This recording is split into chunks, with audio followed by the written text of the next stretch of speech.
So we all know the hit game Crash Bandicoot, right? That hit game on the PS1 that was a big, wide open space platformer that came out on September 7th of 1996. Developed by Naughty Dog and produced by Universal, the game was a massive hit and produced loads of spin-offs and sequels and merchandise. But sadly, due to other 90s games being lost and forgotten about, Naughty Dog lost the rights and now despises what Activision has previously done to Crash Bandicoot. But just how bad was Crash Bandicoot and the franchise treated by Activision when they purchased the franchise? Well, that's what we're going to look into in this video. The rise of Crash Bandicoot, Naughty Dog losing their right to their creation, Activision's purchase, the shit Crash Bandicoot spin-offs, and then the downfall of Crash Bandicoot. This is how Crash Bandicoot was killed off by Activision forever.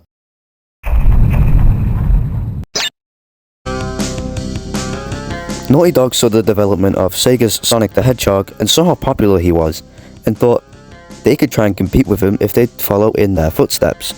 Like what Sega did with the Hedgehog, Naughty Dog decided to grab a Tasmanian animal, either a Potteroo, a Wombat, or a Bandicoot.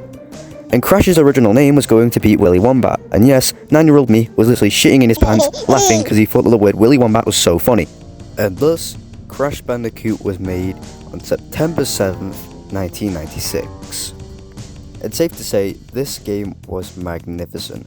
I recently even just completed the Insane trilogy, only Crash 1 though. But sadly, after Naughty Dog didn't know what to do with Crash Bandicoot anymore after making 4 games with him, they sadly dropped him to Universal, and this would be a bad decision to lead the Crash Bandicoot franchise into a game-making hell. In 2000, Universal finally purchased Crash Bandicoot and made the most atrocious games that weren't even fun, cool, or exciting, like Crash Bash. Some people think Crash Bash is amazing. Me personally, I don't like Crash Bash. I just don't think the Mario Party style really fits for Crash Bandicoot. But then you have the most atrocious games like Wrath of Cortex, Mind of a Mutant, Crash of the Titans, Crash Boom Bang, and loads of other more. And there were some okay games, like only one, I think it was like Crash to Insanity, even though that game was like literally rushed to get put out because of Spyro's new game. It can be beaten, even though it is a sloppy mess. You can still beat Crash to Insanity. And there were some good merchandise put out around this time, such as the Kelly Toy Universal plush, which was made out of a very disgusting material and looks disgusting to this day.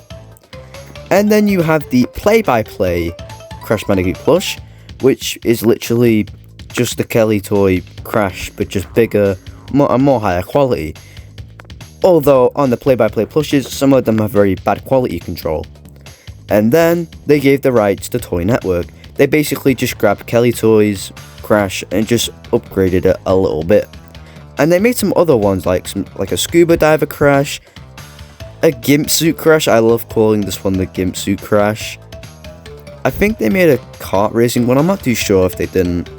They made some Cortex merch, and then I think that was it.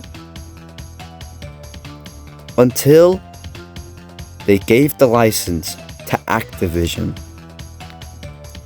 This is where Crash Bandicoot slowly started dying off.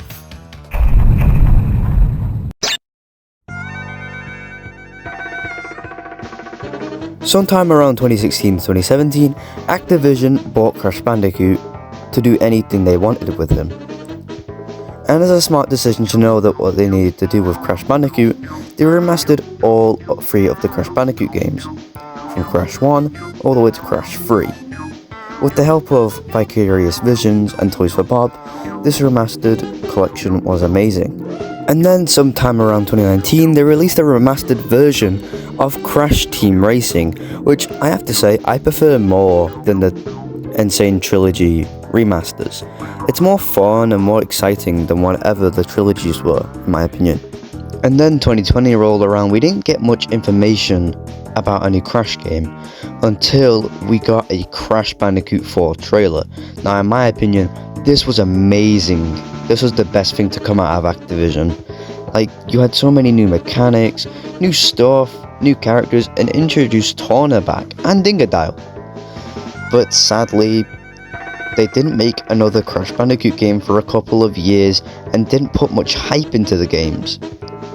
And sadly, we could have got a Crash 5, but no, we got a Crash Rumble instead. Fuck you, Crash Rumble, I hate you. And this sadly made the Crash Bandicoot franchise die out slowly.